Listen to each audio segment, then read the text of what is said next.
Hey, it's Mark Ferguson with Invest for More, and this was a crazy exciting time for us as we were retooling our laundromat, and we were seeing if our big machines had arrived yet because didn't really order, but quite a few used machines, and they're coming on a trailer, and those are not it. Those are the machines we're taking out, but we did get the machines. It was quite the process. It took a lot of work. There was a lot of logistics to go through, and we're going to go through what we did, how we did it, and why we buy used machines versus new machines as well in this laundromat, as it obviously saves us a ton of money, but it can be a little bit more work too. So here's our laundromat. I've had this since September of 2023. It's now October 2024. We retooled a little bit back then, opened in December, and it's been a huge learning curve, but a ton of fun as well, going through the process of owning a laundromat. This is actually the second laundromat I own. The first one is very small, has many issues. And by trade, I'm a real estate person, real estate investor and broker. But this has been really cool to start this business. So this was kind of our first steps in this whole process, was taking out the machines we didn't want. So we had some big machines on the left and front that do very well. Those white Horizons right there that don't do that great. Some silver hips that do okay. And more white Horizons right here. Now these Horizons are pretty small, break quite a bit, and so I decided to take this row out and add some bigger machines. Now, I keep my eyes open for Craigslist, Facebook Marketplace, for any deals that come up. Those are some 30-pound washers that were here when I bought it. They do pretty well, and then in back we've got some 30-pounders, another 50-pounder too. So I saw a deal come up on Craigslist, and I emailed the guy, and he had some pretty good prices on some stuff. In fact, he didn't want me to share what they were, but I probably paid 30% of what they would be new. Now, when that happens and you buy used stuff, sometimes it's broken, there's some issues, but this equipment is extremely expensive. So when you're saving tens and tens and tens of thousands of dollars, I'm willing to make a few repairs and get some stuff up and running. There's some other theories to that. There's some people who would say, I'd rather just buy new, not worry about it. The company comes in, installs it for you, delivers it, makes your life a lot easier. However, most of those guys are getting loans, and gals, are getting loans for that equipment, taking 10 years to pay them off. And I just like my strategy a lot better, and I think it works out better and saves so much money. It's worth it to me. If you're building a brand new laundromat, maybe it makes sense to buy all new because you can get exactly what you want. You need a certain layout. It's hard to get all the stuff you need. But for an existing one that's not very big, this strategy works out pretty well. Now, I was thinking about putting what I was getting, two 80-pound washers, a 60-pound, a 40-pound, and some new dryers as well. So I was thinking about putting the 80-pounders where those Horizons were, but I realized it'd be too tight. And we decided to move them in back, which meant we're moving more machines, but should work out better. Now, along with this, we can take some of the Horizons we're taking out and replace some of these other ones that have issues because, like I said, they're breaking quite a bit. And so we could also have more machines up and running by doing this too. Now, one really tricky part about this whole process is an 80-pound washer is gigantic. This one on the right is 60 pounds. The one left of it is 50 pounds. That's a pretty big machine. I think it weighs 800 pounds. An 80-pound washer weighs 1,300 pounds, and we had to take out the window to get it through into the laundromat. The door was not wide enough. So it's not an easy process to move these machines. And I talked about, the 80-pound washer, when we got it, was priced at $8. I thought that was too cheap. And was asking some people, hey, what are washers in your area? And people freaked out when they heard how expensive an 80-pound washer is, but I don't think they realize it costs $15,000 to $20,000 new. It weighs 1,300 pounds. You need a forklift to move it, and it holds 8 loads of laundry. So there's a reason why they're so expensive. Now, like I said, we had to have a forklift to move some of the stuff in, so we also use that forklift to move some of the stuff out. I had my own guys do this. I've got a couple of kind of contractors / handymen who are employees of mine. So they've been learning a lot. We've been learning a lot together. So much cheaper and easier than finding laundromat experts because they're so hard to find. and they're so expensive. So we can save a lot of money by doing that. Again, you learn, you make mistakes, but in the long run, I think it's better because the more my guys can learn to do, the more it saves us in the long run. So you can see we had to move some more machines. We moved all the horizons out, and then the 30-pounders in the back, we're moving to where the horizons are, and we're putting the 60-pound and 40-pound next to it, because then we have more room for the 80-pounders in the back, because it just would have been too tight right here. So when you have these machines, there's so many things to think about. One, they have to have bases. We've talked about that in my other laundromat that's very small. We have lots of videos on it. It doesn't have a concrete floor. It doesn't have three-phase electric, so that makes it very tough to have new machines there. Sorry for my finger being in the way. So you've got to have pretty good infrastructure to make them work. Not only that, you need lots of drains. So many drains. And we were worried that this drain might not be big enough for the 80s. So far it's been okay.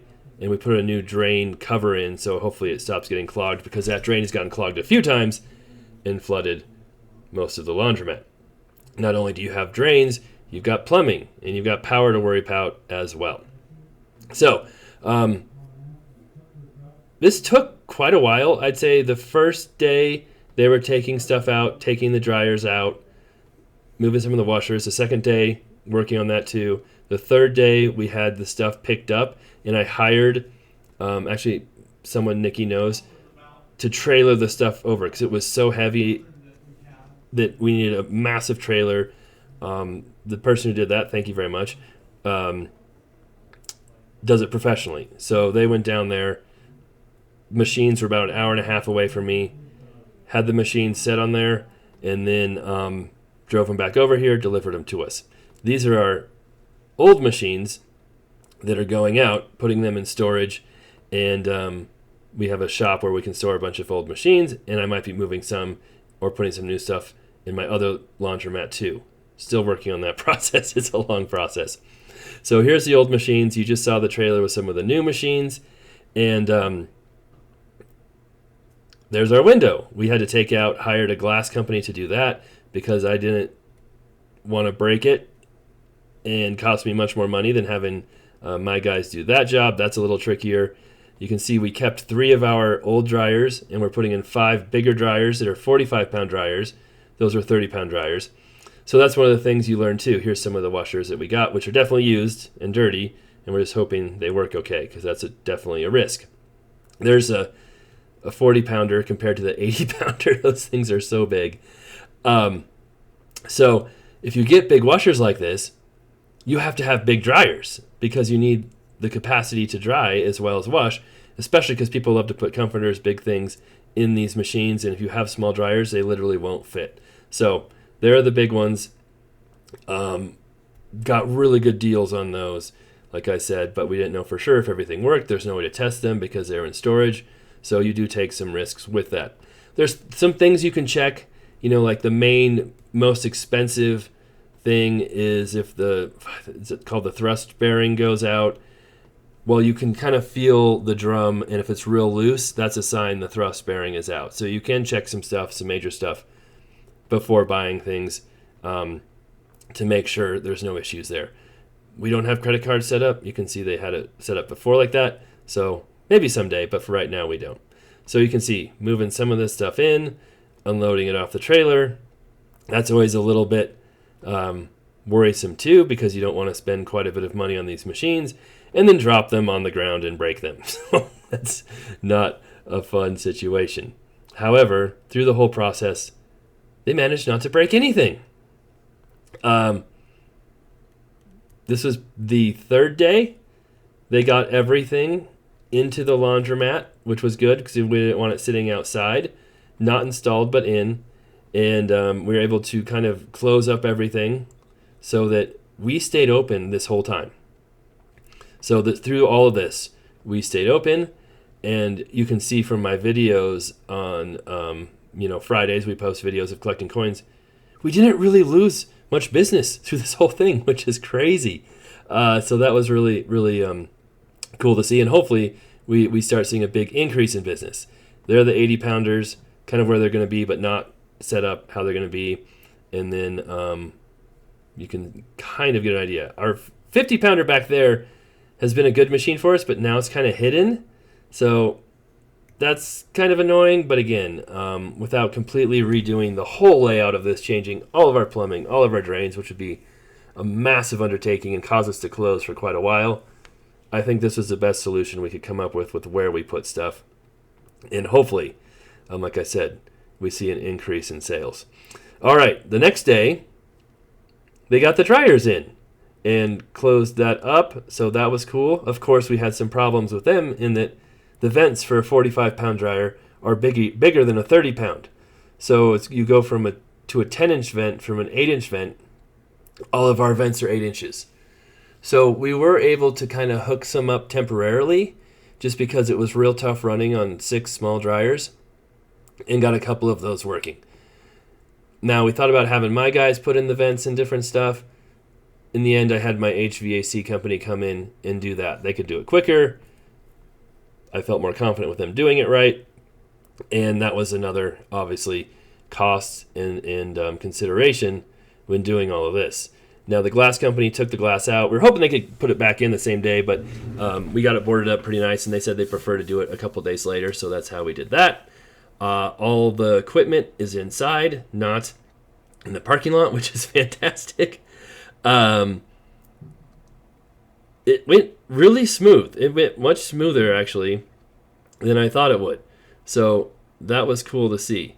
Again, it was pretty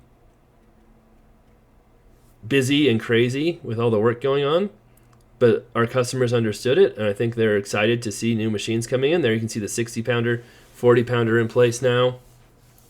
These do stick out quite a bit farther, so we're going to want to build this bulkhead out more because there'll be some pipes exposed, and it's pretty likely a kid will just try and climb up those hoses and probably rip them off the back and then have water just spraying everywhere if we don't do that. So you've got to be very proactive in this when you own a laundromat, especially one that's unattended like ours is. We don't do wash and fold. We don't have someone there. We have cleaners who come in, and we have lots of customers who we trust and know there a lot, so that helps. But there are times where there's nobody in the laundromat, and people can pull some shenanigans if they really wanted to.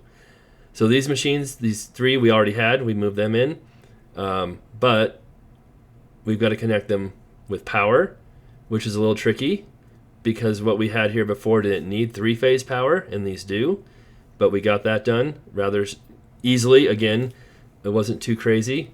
The vents, as you can see, are being put in. That got done without being too crazy. One of the bigger issues was the drains as well. Had to completely redo the drains for these machines, which was probably one of the more involved things to make sure that it was working right, all lined up right, and weren't going to overpower the drain capacity we had. So, of course, we want to test it and make sure stuff worked. It did. That was nice. Programming prices is something else I needed to work on and do, which is not easy. I was able to program some dryers, but I still have not figured out how to program the 80-pound washers or some of the dryers. So people are still getting pretty cheap prices for right now. Not the end of the world, but all these machines have different programming for them, so it can be tricky figuring out exactly what to do. And it takes some time to learn as well exactly how to program them. And I think a lot of these companies do it on purpose because they want you to use their techs or their people, so you pay them to program the machines and work on them and do different things. And like I said, that can take some time, be pretty expensive. So, in the end, we got the vents in, we got the plumbing done, we got the drain done, we got the electrical done, and most everything was working. There are some issues, and hopefully we can get those fixed, and hopefully they're pretty minor. We do have one machine that might have some pretty major issues, but I'm talking with the guy who sold it to me, and hopefully we can figure those out. One of these dryers, I think, needs a belt and some work, but all the rest seem to be working just fine.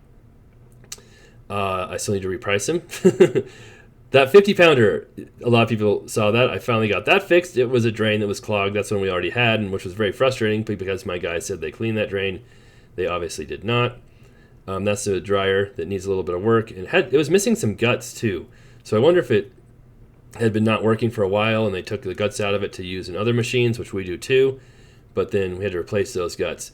There's one 80-pounder working fine. This 80-pounder is not working okay. It needs a solenoid, we believe, where it just dumps water out constantly, like a lot of water. So I've actually working on ordering that, but getting the exact parts is always a little bit tricky too, so trying to figure that out. These machines we already had here. They're working fine. And then we have this 60-pounder is the one that might be giving us issues. It won't turn on. We checked the fuses, checked power. Can't get the motor to turn. This 40-pounder works fine.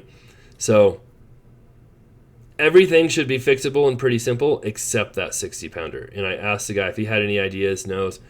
Hopefully it's not like a motherboard. Those are expensive. I don't think we have any extras. But we'll see if we can get that working. But all in all, in the end, I'm pretty happy with how things turned out with the process. Everything pretty much got installed and done in about a week. Most of our dryers and machines were up and running in a few days. So it was cool to see. Our first coin collection was pretty good. We'll be doing our second one here tomorrow. So hopefully it goes well. I feel like we've had quite a few quarters gone out of the change machine. So, and this machine works just fine. It's just that whole dumping the water out. Not as many people have been using the 80-pounders as I thought yet, but hopefully that changes and improves as word gets around that we have them. And then we're just hoping the dryers really add some revenue and income here. But again, I'm going to have to get those prices changed and figure that out, and that will really make a big difference too, because they're as cheap as our 30-pounders right now, which is not what we want. But I think this will be worth it. Like I said, it costs us quite a bit of money. Overall, if we increase sales by $3,000 a month, which I think we can do, we should be close to paying it all off in a year. And not only will you be paying it off in a year, but you'll be adding $100,000 in value to the business if you ever want to sell it. So definitely worthwhile to spend that much to increase the value and then increase the revenue. But it's yet to be seen if we'll see that increase or not yet. So it'll be fun to see how things go, how business goes, and hopefully we didn't just dump a bunch of money and time and effort into something that doesn't make us more money. But just having those machines in general, and having big 80-pound washers. I mean, worst case scenario, if nobody uses the washers and hates them, I could probably sell them for quite a bit and get quite a bit of my money back. Not that I want to do that. So that's where we're at. We'll have an update tomorrow. And of course, there'll be some issues and problems and things we have to fix. And hopefully they're not too serious. And we'll go from there. Let me know what you think. We will be back tomorrow to count money.